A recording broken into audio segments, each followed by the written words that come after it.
আপনারা দেখেন আসলে কে বরাদ্দ পাইতো উনারা বরাদ্দ পাইতো নাকি যারা বিল্ডিং আছে 80 নাম্বার আকাশ দেখা যায়, মুক্ত আকাশ। গ্রামের ভাষা বলে চৌকির উপরে বয়া, চৌকির উপরে বইয়া আসমান দেখা যায়, মুক্ত আকাশ, চিনি মুক্ত আকাশ দেখা যায়।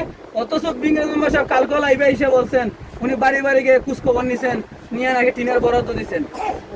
আমরা এমপি মহোদয়ের সুদৃষ্টি আকর্ষণ করছি, উনি যেন নিজে বা নিজের লোক দিয়ে তদন্ত কইরা আমার এই ঘরটার দিকে একটু দৃষ্টি দেয়।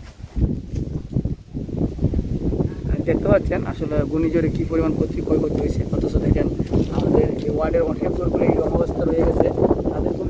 তাদের তো দেখা তো দূরের কথা, তাদের নাম গন্ধও নাই। বরাদ্দ কোথা থেকে আসবে? ওনাদেরকে বরাদ্দ দেওয়ার মতো লোক নাই 9 নং ওয়ার্ডে।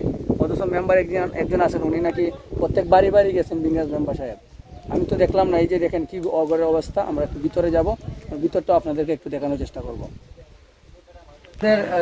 মেম্বার সাহেবের খোঁজখবর নেওয়া উন্নয়ন আপনারা দেখতে পাচ্ছেন।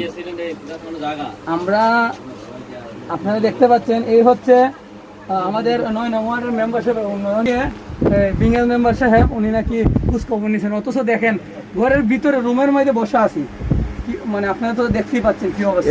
এই যে আমরা কিন্তু একটা রুমের মধ্যে একটা বেডের উপরে বসা আছি। বেডের সামনে বসা দেখেন, বেড থেকে কিন্তু একবারে আকাশ, খোলা আকাশ দেখা যায়, মুক্ত আকাশ। গ্রামের ভাষা বলে চৌকির উপরে বয়া, চৌকির উপরে বইয়া আসমান দেখা যায়, মুক্ত আকাশ, চিনি মুক্ত আকাশ দেখা যায়।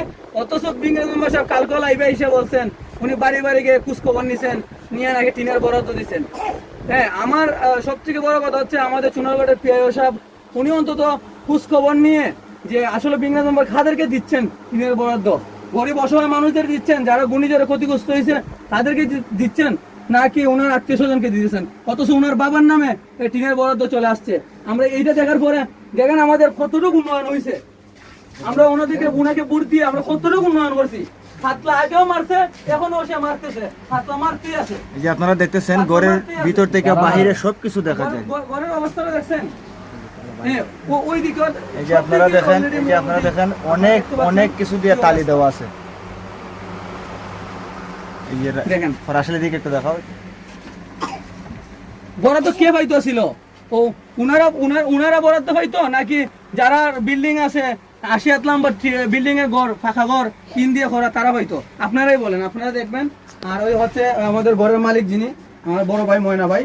আমরা আসছি, উনি বলছেন যে রাসেল একটু আইসা তুমি আমাকে একটা নজর দেখে যাও যে আমরা কি অবস্থায় আছি। অথচ আমাদেরকে দেখার মতো একজন লোক নাই। তো আমি ময়না ভাইয়ের জিগাইমু যে ভাই এই ঘূর্ণিঝড় হওয়ার পর থেকে এখন পর্যন্ত আপনার কাছে কি কেউ আসছেন, বা এই যে মেম্বার সাহেব নাকি বাড়ি বাড়ি ঘুরিয়া উনি সবকিছু দেখছেন?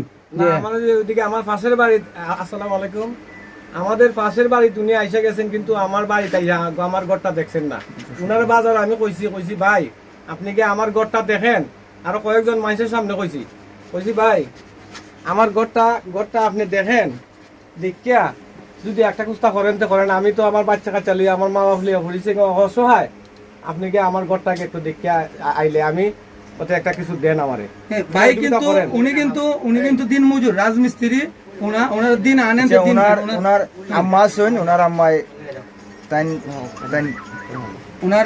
ওনার ফ্যামিলি বা ওনার আত্মীয় স্বজন যারা আছেন সবাই তো অলরেডি আছেন, যাদেরকে নিয়ে উনি চলাফেরা করেন বাড়িতে যারা আছেন। ঘরের সালটা কিন্তু আপনারা দেখতেছেন, যারা আছেন সাল কিন্তু মাথায় লাগে করে। আমার সারা দিচ্ছেন না, না কোনো সারা দিচ্ছেন না আমারে। আমি বারবার কইছি, আমি 2 দিন কইছি ভাই আমার ঘরটা নিয়ে দেখেন। বিঙ্গাল মেম্বারে বিঙ্গাল মেম্বার, তারপর ফজল ভাই না, আমি ফোনটা কইছি ফজল ভাই বিঙ্গাল মেম্বারে তো আমার ঘরটা ফোন তো আগে দেখলো না ভাই। আমি ফজল ভাইরে দে, ওই যে বর্তমান সাবেক চেয়ারম্যান আমরা আবুল ফজল তরফদার, তারও আমি ফোনটা কইছি ভাই আমার ঘরটা তো মেম্বার আইয়ে একটা নজর দেখলো না। আজকে ঘূর্ণিঝড়ের প্রায় 6 থেকে 7 দিন পরে অলরেডি ত্রাণ গতকালকে একবান টিন এবং 3000 নগদ টাকা এবং 1 বস্তা চাল দেওয়া হয়েছে। অথচ বরাদ্দ প্রথম দাফে দেওয়া হয়ে গেছে। অথচ এখনো ওনার মানে টিন লাগানোর মতো টাকাটা হইছে না, লাগাইতে পারছে না। কিন্তু যদি এই বরাদ্দটা উনি পাইতেন, হ্যাঁ, তাহলে হয়তো বা উনার ঘর তো মানে ঠিক মতো কমপ্লিট হইতো।